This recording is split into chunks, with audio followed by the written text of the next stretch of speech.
बात काफी पुरानी है। एक पिता और एक पुत्र दोनों मिलकर एक साथ व्यापार करते थे। व्यापार पर पूरा कब्जा पिता का था, जबकि पिता के साथ व्यापार करते करते पुत्र की उम्र भी लगभग 45 वर्ष हो गई थी। पुत्र यह चाहता था कि वह इंडिपेंडेंट होकर कार्य करे, परंतु पिता व्यापार के मामले में उसे बिल्कुल भी स्वतंत्रता नहीं देते थे। पुत्र इस बात से बहुत परेशान रहता था और सोचता था कि क्या जिंदगी भर पिता के ऊपर ही निर्भर रहूंगा। न जाने क्यों पिताजी मुझे व्यापार करने की स्वतंत्रता नहीं देते हैं।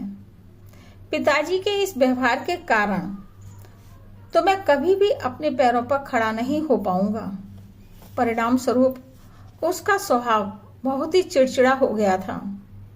घर में भी अपने बच्चे और पत्नी के साथ बुरा व्यवहार करता, उनके ऊपर गुस्सा भी खूब करता था।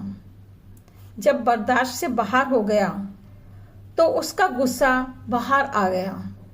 पिता और पुत्र दोनों में खूब लड़ाई हुई, जिसके कारण दोनों में पूरी संपत्ति के बंटवारे हो गए। दोनों ने अलग अलग रहना शुरू कर दिया। पिताजी अकेले रहते थे क्योंकि उनकी पत्नी की मृत्यु काफी पहले हो चुकी थी, परंतु पुत्र अपनी पत्नी और बच्चे के साथ रहता था।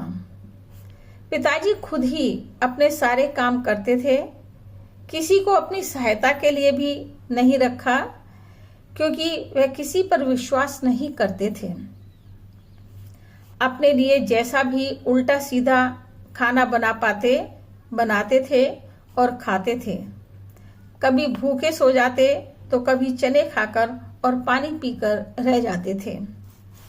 पुत्र की पत्नी बड़ी धार्मिक विचारों वाली तथा नेक संस्कारों की कन्या थी। अपने ससुर की बुरी हालत वह नहीं देख पा रही थी और कुछ ही दिनों बाद उसने अपने ससुर का खाना बनाना शुरू कर दिया। दोपहर का खाना तो उनको अच्छे से खिलाकर आती क्योंकि बच्चा स्कूल चला जाता था और पति अपने व्यापार पर, और रात का खाना बनाकर रखाती थी। काफी दिनों तक यह कार्य चोरी छुपे चलता रहा, परंतु जब इसके पति को मालूम पड़ गया तो उसने पत्नी को गुस्सा किया कि तुम ऐसा क्यों कर रही हो? तुम्हें पता नहीं है कि पिताजी ने हमारे साथ कैसा व्यवहार किया था? पत्नी बोली, वह सब तो ठीक है, यह पिता और पुत्र का झगड़ा था, मुझे इस बीच में मत खचेड़ो।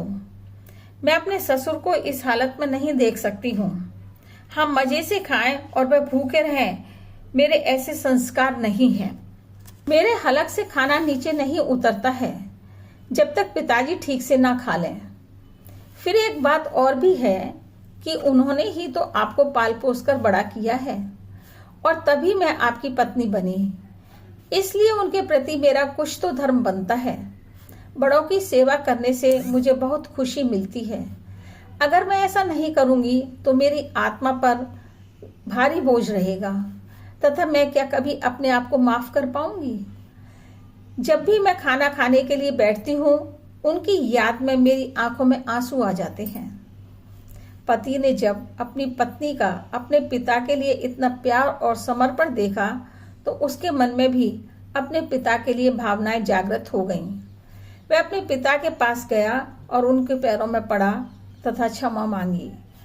अपने साथ अपने घर ले आया। पति पत्नी दोनों मिलकर पिता की खूब सेवा करने लगे। अब पिता ने पूरा व्यापार पुत्र के हाथों सौंप दिया।